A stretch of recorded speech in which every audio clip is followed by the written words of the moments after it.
I get the opportunity often to talk to forums like this, and I really appreciate the OPCA and the POST network. I've been trying to get this sort of POST collaboration where a whole industry has come together for one set of guidelines, one set of documents that we can all use at whatever site we might be at. Nobody in the globe is doing this, except just now, Germany has done the same thing. So all of the competitors in Germany have all gotten together and very much done what we've done here in POST. So this is a real awesome opportunity, and I love to share this. So what I want to share with you today is something that I don't want to say stolen, I've borrowed with pride. It's something called Blue Zone. And what it is a visual barrier thinking management tool. It's so easy. What I want you guys to do is really get excited about this in whatever line of work you're doing. And interacting with the frontline workers to make sure that they are looking at what kind of barriers they need to put in place to get them home safely.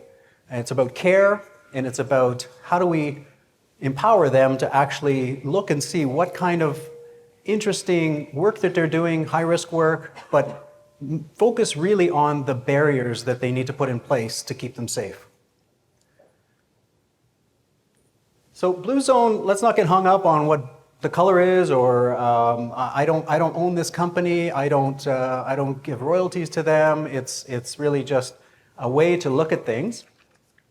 So again, it's a visual engagement tool. So picture a whiteboard where you've got a crew coming in the morning, and they have to do a lift. They're lifting tanks, or they might be doing some hot works. They might be doing a confined space entry. They might be doing an excavation. And what it is them, the workers, discussing in maybe an enhanced toolbox talk or an extended toolbox talk what the barriers are that they need to put in place to prevent the consequences from happening. Okay? So we have piloted this in India. It's at 39 different NTI sites, new to industry sites. So think of the knockdown rebuilds that we do. Think of the larger scale projects, maybe some decommissioning projects that we're doing. You might have a 3-month window where you've got a trailer set up for the workers. You've got an office, but you've got this big whiteboard. Okay, so that's what I want you to picture in your mind to start with. I got this actually from the lubricants industry. So think about a lubricants manufacturing plant. And Mr. Lettingham, I had mentioned, sent me into purgatory down to the Toronto lubricants plant on commissioners 3 weeks after I started with Shell 30 years ago. And it really helped me, Dave, to trust me on that one. But the lubricants plant, they basically have where their operations are, what's going to happen today. We're doing pail filling today, or we're doing 1 liter bottle filling, or whatever. But they actually set themselves up with this Blue Zone concept, and that's where we've borrowed it with pride from. They won our CEO's HSSE award in 2015. So this is the one plant, but they've got them all across all of our lubricants plants all over the world. And I'm now taking that to our retail right across the globe, and I want Canada to be part of that. But I also want the whole industry to share in this, so that I want to present it to you not from a Shell perspective, but from an industry perspective. So how many people know what the Swiss cheese model is? Have you guys ever heard of the Swiss cheese model before? Just a few? Okay, so picture your hazard. So picture your hazard on the left-hand side there. That's your overpressure, or that's the threat, right? You've got a line that's gaining pressure. Maybe it's heating up in the summer months. And in the middle, you've got what we call the top event. So if you think of what a bow tie looks like, the top event is the middle of the bow tie. That's that incident that you never want to happen. So in this case, it's a loss of containment, or product leaks from the pipe. You could have a loss of control where somebody falls, if you think about a working at heights type of arrangement. So that's the worst thing that you want to have happen. On the left-hand side, you've got all these pieces of, call them cheese, Swiss cheese or cheddar cheese, but they are all the barriers that stop the overpressure from becoming a loss of containment. Or it stops gravity from making somebody fall. Okay? So you've got all these barriers in place, and you can think of a number of barriers. In a confined space entry, you want to make sure that your gas detector is actually bump tested that day, and a competent person is actually using that. So they're measuring continuously what the oxygen, LEL, whatever. If you have a piece of Swiss cheese, you would think maybe that thing hasn't been bump tested today. Or the worker was handed this box and said, here's your gas detector, but they've never actually used it before. They don't even know how to turn it on. So those are kind of controls that you want to have in place. Competence of our workers. You want to make sure that they're trained and that they actually have experience to do that work. On the right-hand side, you've got other barriers, which are really what we would call control barriers or mitigating barriers, so that loss of containment doesn't actually become a fire or an explosion.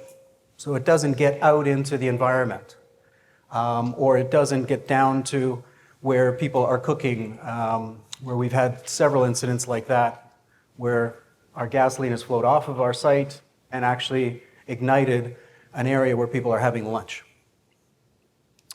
So you want to have mitigation barriers in between the loss of containment to not create a fire and explosion.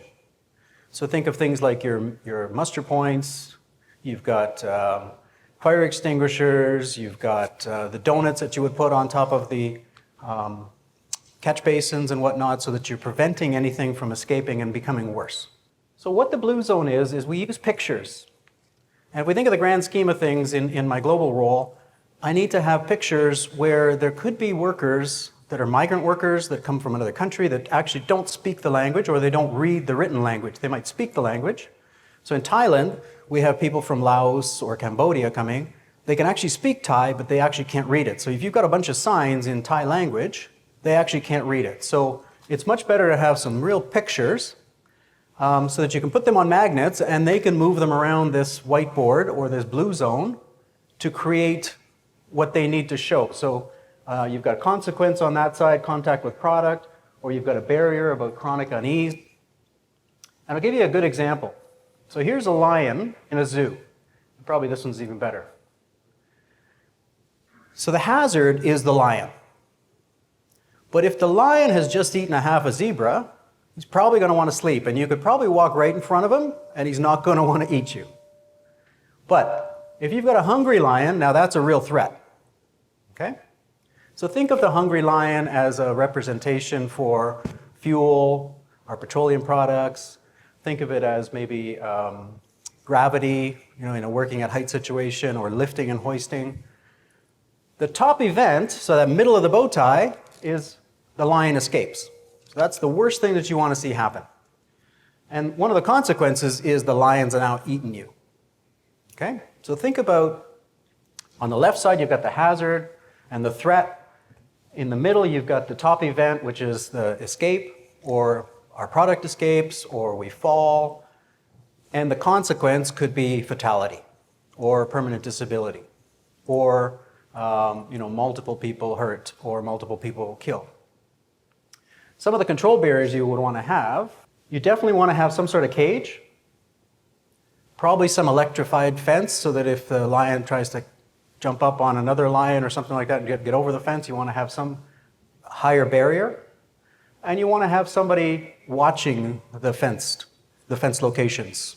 This could be 1,000 miles of this stuff where you want to make sure that there's no holes in the fence. If the lion escapes, now you want to have some recovery barriers to make sure that the lion escaping doesn't become you becoming his fatality. So you'd have an emergency assembly point. You want to make sure that you've got tranquilizers in a dart. And you want to make sure that you've got a competent person that can shoot that tranquilizer at the lion. Because there's no use having somebody that's never fired a gun watching this lion escape. So again, think about the competency of the people that we're using, that are working for us. And as you see, it's just a few pictures. There's really nothing that has a lot of wording. And you can see how, if you've got all these on magnets, you can now plan out your work if you're doing a confined space entry or you're doing some hot works. So let's use another example. Here's a climbing a vertical ladder. So the hazard is gravity. We fight gravity all the time. The threat is now you have to climb on top of this tank, or think of climbing down into a tank farm or an excavation. The top event in the middle is a loss of control. Now somebody's fallen. And a consequence of that, and it doesn't matter really how far you've fallen, you could fall on something, impale yourself. Typically, you could have a permanent disability or a fatality, especially if you fall from a 5-meter canopy, for example. Some of the control barriers that you'd want to have, you've got here a vertical cage that protects the worker from falling. You've got some non-slip areas. You've got 3-point contact, so your procedures have to be part of it. But just writing a procedure is not a valid barrier. You need to make sure that you've done some training with that and you've got the experienced people. Here in Ontario, if you're working at heights, you must be licensed now, and you must take that 8-hour course. And that's mandated by law. So you overlay the legal requirements, local and federal legislations. Some of the recovery barriers, again, you have a caged ladder, you've got an emergency response plan. And this one is very key, and as I go to different countries, I ask that we always test the emergency response plan. So I'll give you an example. If somebody has fallen, and they've fallen, but they've now been caught by their harness, and they're hanging, so they could be hanging 3 meters off the surface. But you've got about 5 minutes to get that person down. Otherwise, they haven't fallen and hit the ground. That's great, thank God for that, but now they could die of suspension trauma. So you need to make sure that you've got somebody that actually is going to call 911. You've actually got to have the right equipment there and people that are experienced in actually taking somebody down. So these are how you validate the barriers are in place. It's not good enough just to say we've got an emergency response plan. Okay, that's great. If we get that person down and we get him in a recovery position and now we need to take him to a hospital, there are hospitals around the world and even here in urban centers where they might have closed the emergency for a period of time. Or they have a doctor on call that might not be able to treat suspension trauma or burns trauma. So we need you actually to test that. And that's what we recommend, that you phone the hospital or the local facility to say, do you actually have an emergency response that we can bring somebody in an ambulance and they can actually treat this person? The threat line sessions, or these blue zone sessions, are actually led by the workers. And what we do is we make sure that we've got enough of those pictures on magnets that you can say, okay, here's your group of controls, here's your group of consequences, here's your group of top events that are going to happen. And no matter what the crew is doing that day, they can come in and go to the blue zone and say, okay, we're doing some hot works. Let's get all of the, what's going to happen, what's our top event if we have hot works? It's typically going to be a fire and explosion. Okay, so let's work backwards on that. What do we need to have in place? And we start to look at the pictures that are on magnets to say, what are the 3 or 4 barriers that I can put in place to make sure? And one of them would obviously be that competence of the person with the gas detector, and that gas detector should be calibrated and bump tested that day. I was just recently in Mexico, and they were doing some hot works, and we stopped them and asked them, can we just walk you through this, or will you walk us through this? And they showed me the calibration, the gas meter, but they showed me the calibration record that was done a year ago. They said, it's still in calibration. I said, okay, where's the bump test? Well, we don't bump test that. We don't see a need to bump test it. I said, okay, well, I showed him my cell phone. I said, if you don't bump test that, my cell phone will probably be just as good at figuring out what kind of measurements you have than a non-bump tested gas detector. So they really thought that they had this gas detector, they took it out of the box and just put it there, but nobody really tested or validated it that it was actually bump tested that day. So that's why we really push on testing your barriers and making sure that you always know that it's going to be there for you. When we do our critical inspections, we want to make sure that if you've got a sensor in the sump, whether it be the tank sump or the dispenser sump, Somebody needs to test that once a year or every couple of months to say, if there's gasoline in there, it's gonna stop and it's gonna shut off our STPs. So we've got some feedback from a number of people. The real cool thing is the contractors and the subcontractors are running with this, and they really love this.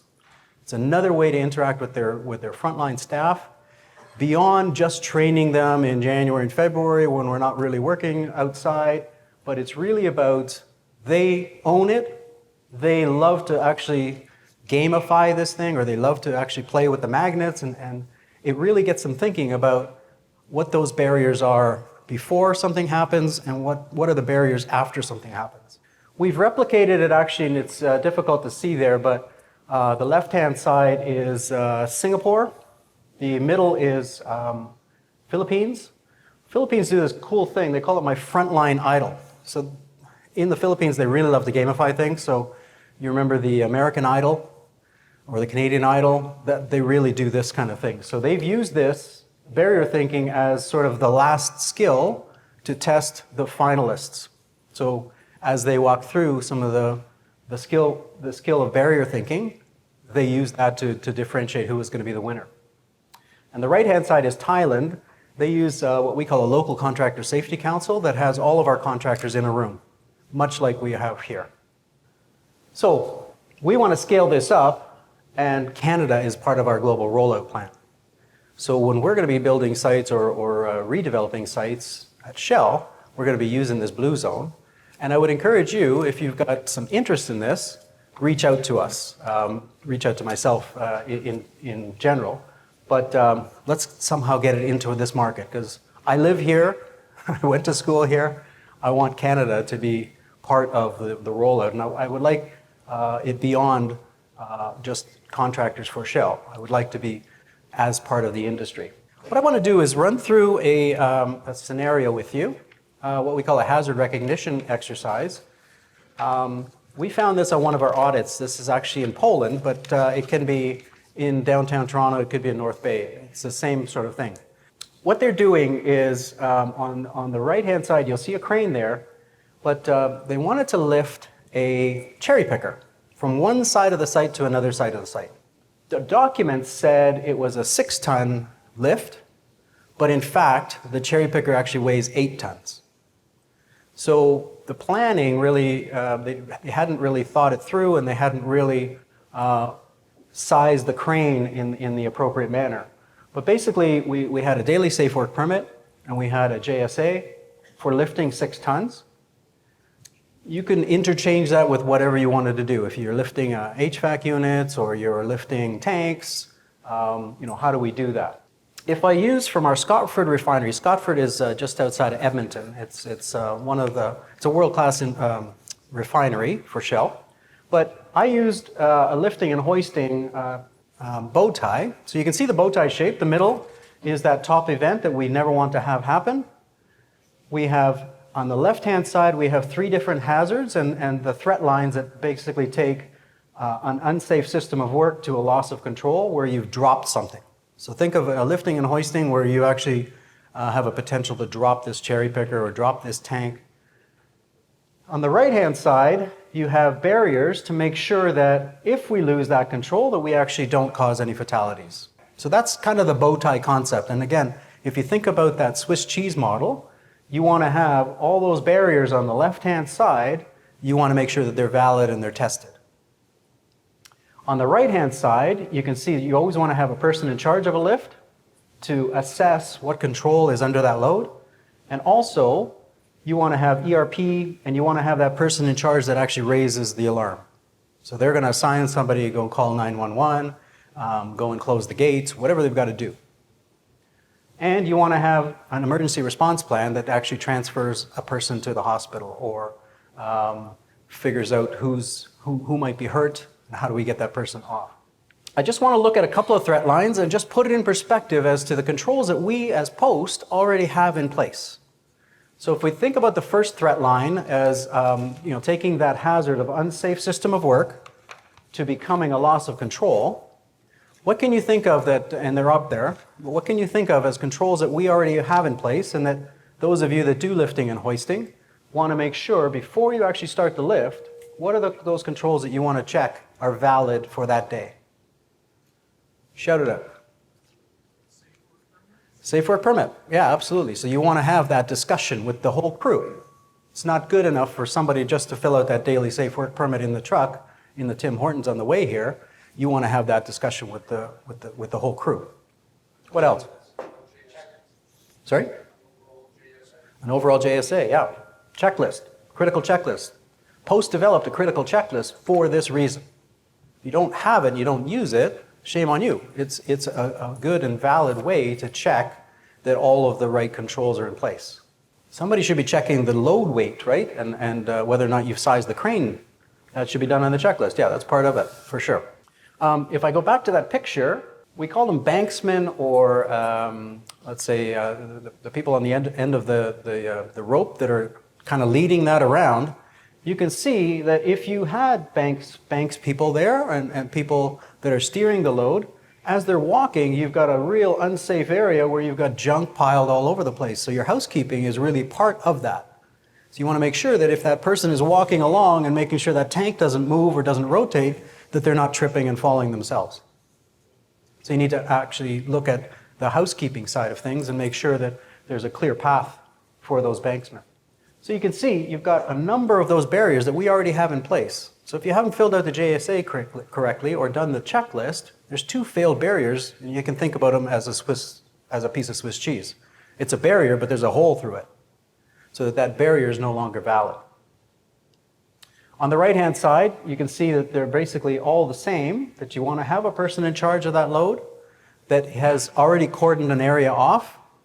One of the life-saving rules is never to walk under a suspended load. So you want to make sure there's no public that's walking under where you're lifting your tank, or there's no workers that are walking under the suspended load. Let's look at another one. So we count on the operators, especially the crane operators. And for Shell, the crane operator has to be fit for work. We have to actually check that they have a valid certificate from their doctor, that they've had their annual, and that they're fit for work that day. And it's usually the crane operator that will say yay or nay to the lift. And most of them are already tied into Environment Canada. They'll know if there's wind coming at a certain time in the day. So it's 10 o'clock in the morning and we're ready to lift the canopy. And oh my God, there's going to be a wind shear in the next half an hour. Let's not go. So they're usually the people that we rely on. So you want to make sure that person is competent. That the crane operator hasn't just let his brother-in-law take the crane for the day and show up at your site. Again, we use banksmen. We have to appoint a person in charge of the load.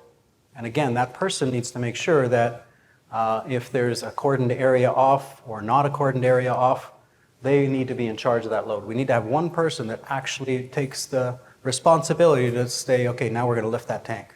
Probably be your signalman. It's the lines that you have out that are taglines. Sorry, yeah, it's a tagline. So a banksman is probably a UK term. No, but the banksman or the tagline could be in direct contact by walkie-talkie with the crane operator, especially in that situation where I showed you. That crane operator has no line of sight to a lot of things, so it's almost blind. So there's another control that you want to have in place. You want to have a valid set of walkie-talkies that you've tested to say, okay, I'm walking along now and it's starting to turn. I know you can't see me, but let's stop the lift or pull it back, a few inches or whatnot. So that's, again, another, sorry for the terminology, but yeah, I would call it a tagline. So you've got those people walking that tagline to make sure that thing doesn't rotate in the wrong direction or whatnot. Just one more. So if you've got substandard or unsuitable equipment, you want to also have some checks on that one to make sure that you've checked for annual inspections. Think of a scissor lift. When we rent a scissor lift and we bring it in, we should be checking to see that scissor lift has been maintained properly, and we need to know how to use it. We need to know how the controls work. What are the safety measures on it? Have they been tested? Again, we look at the permit to work system, or in post speak, our daily safe work permits, our checklists, our JSAs. You've got your PJOs in there, so you're actually going to be stopping people and talking to them about, how did you plan this, and what are we watching for? What can we learn from this? So I think I'll stop there, but I just want to go back to the blue zone and just tie it back in to say, can you guys use this kind of thing? Does this make sense? And would it be something that your workers would really appreciate? It's quite simple. You get a whiteboard, you get a bunch of magnets, and you go on Google and you get a whole bunch of different pictures of your hazards, of your threats, of your barriers in place, both before and after the top event, and of some of the consequences. And you can get really creative with this. I saw one for a confined space entry and a tank excavation where they've got a picture of a person buried up to their chest in an over-excavation. So, as graphic as you can get, that says, hey, we want to avoid that consequence of somebody being buried in our excavation. So what are those barriers that we can put in place? Does this excite you as much as it excites me? It strikes me as just a visual JSA. Yeah, it's a visual JSA or a visual toolbox. It's that simple.